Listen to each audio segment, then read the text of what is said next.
perjalanan Dharma Yatra dengan para pengikut beliau, menanam kendi yang di dalamnya berisi logam, emas, perak yang dikenal dengan Pancadhatu, menyusuri hutan-hutan lebat menuju ke arah timur, yaitu ke pulau. Ikuti sampai selesai cerita sejarah Pura Besakeh beranimasi. Sejarah Pura Besakeh.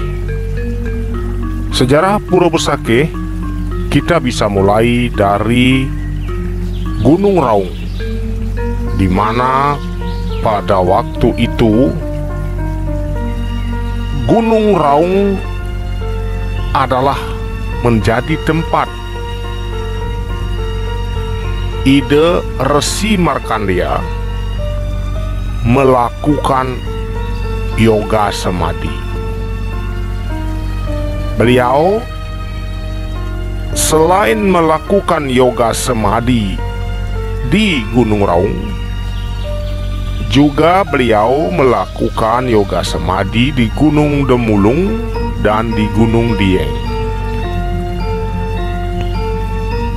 Kemudian ketika beliau melakukan tapa yoga samadhi di Gunung Raung, maka beliau mendapatkan petunjuk niskala,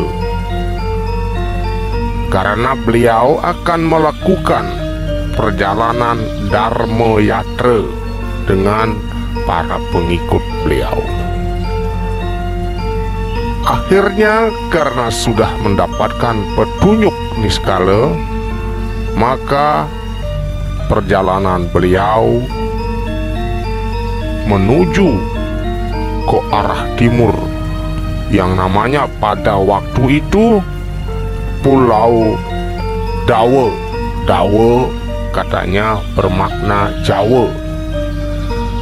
Pergilah beliau menyusuri hutan-hutan lebat menuju ke arah timur, yaitu ke Pulau Bali. Perjalanan beliau pada waktu itu diperkirakan pada abad ke-8, diikuti kurang lebih 8.000 orang. Namun ada juga sumber yang mengatakan 4.000 orang. Semua sudah lengkap dengan peralatan seperti cangkul, arit, keperluan untuk merabas hutan. Ada yang membawa kapak panjang, dalam bahasa Balinya disebut dengan kanik, arit, dan lain sebagainya. Perjalanan mereka sangat kompak kali ini untuk mendapatkan lahan baru.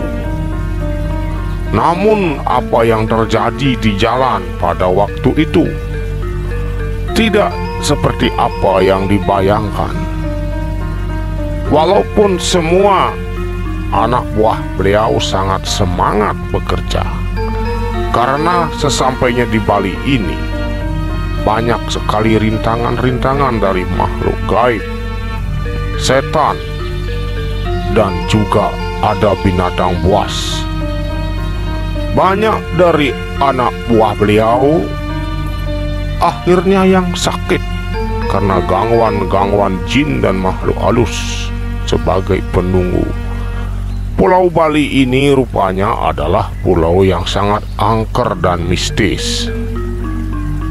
Di antaranya ada dari anak buah ide Resi Markandeya yang dimakan oleh binatang buas. Mati seketika. Ada yang mati, ada yang sakit. Nah, ini yang menyebabkan kendala ketidakberhasilan misi beliau pada waktu ini. Karena situasi tidak menguntungkan, artinya perjalanan kali ini boleh dikatakan gagal. Suasana pun mencekam. Sebagai seorang yogi, tentu beliau menyadari dan berpikir apa yang menyebabkan hal ini bisa terjadi. Akhirnya beliau kembali ke Jawa. Dan beliau pun kembali bertapa melakukan yoga samadhi di Gunung Raung. Kali ini beliau mendapatkan petunjuk dari Yang Kuasa bahwa untuk memulai sesuatu di pulau yang sangat mistis harus diawali dengan upacara atau yang disebut dengan permisi terlebih dahulu kepada penguasa alam. Maka berangkatlah kemudian untuk kedua kalinya rombongan beliau menuju Bali. Kali ini perjalanan beliau sudah berdasarkan hari baik. Mula-mula yang beliau lakukan adalah menanam kendi yang di dalamnya berisi logam emas perak yang dikenal dengan Pancadatu. Disebutlah tempat itu dengan Besukih. Besukih itu artinya keselamatan, artinya mohon keselamatan. Mungkin hal ini pula lah yang menyebabkan Puja Wali ini, Pulau Bali, berdasar dari kata wali, sehingga Bali bisa aman. Dengan demikian, inilah di kaki Gunung Toh Langkir telah berdiri sebuah pura yang bernama Pura Besukih. Lama-lama menjadi namanya Besakih. Selain itu juga untuk menghormati Naga Basukih yang ada di Gua Raja. Naga ini juga sebagai keseimbangan penjaga Gunung Toh Langkir. Naga ini mempunyai cerita tertentu dengan Gunung Agung. Semenjak dilakukannya upacara di sana, maka keberadaan dari pengikut ide Resi Markandia selamat semuanya, dan rupanya mendapatkan restu juga dari Naga Basukih karena semua upacara telah dilakukan. Ini adalah awal berdirinya Pura Besakih yang sangat berupa tubuh kecil, namun di bawahnya berisi yang disebut dengan Pancadatu. Keberadaan Pura Besakih lama-kelamaan berkembang, semakin ditata, terlebih dengan kehadiran kemudian Dang Yang Nirarto. Setelah keadaan aman, maka dibagilah tanah-tanah yang dirampas tadi kepada pengikut-pengikut beliau, dan kemudian beliau dan anak buahnya menetap di seputaran Besukih. Ada yang bertani, mereka sudah aman karena telah melakukan ritual kepada penguasa atau Yang Widiwaso. Yang bertani, mereka dapat bertani dengan baik, aman, tentram.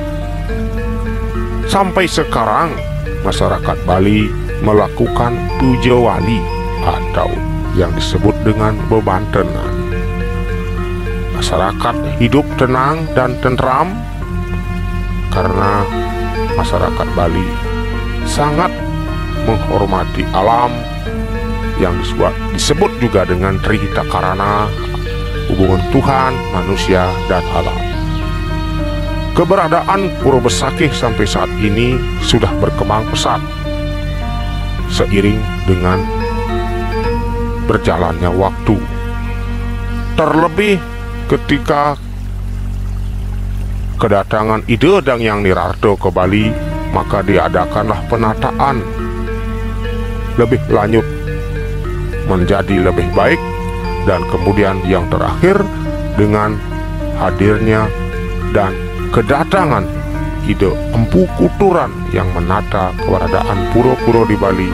Kemudian Pura Besakih sampai saat ini menjadi pura terbesar di Pulau Dewata. Demikian kurang lebih dapat kami sampaikan. Jangan lupa like, komen, dan subscribe bagi yang belum dan baru menemukan channel ini. Terima kasih.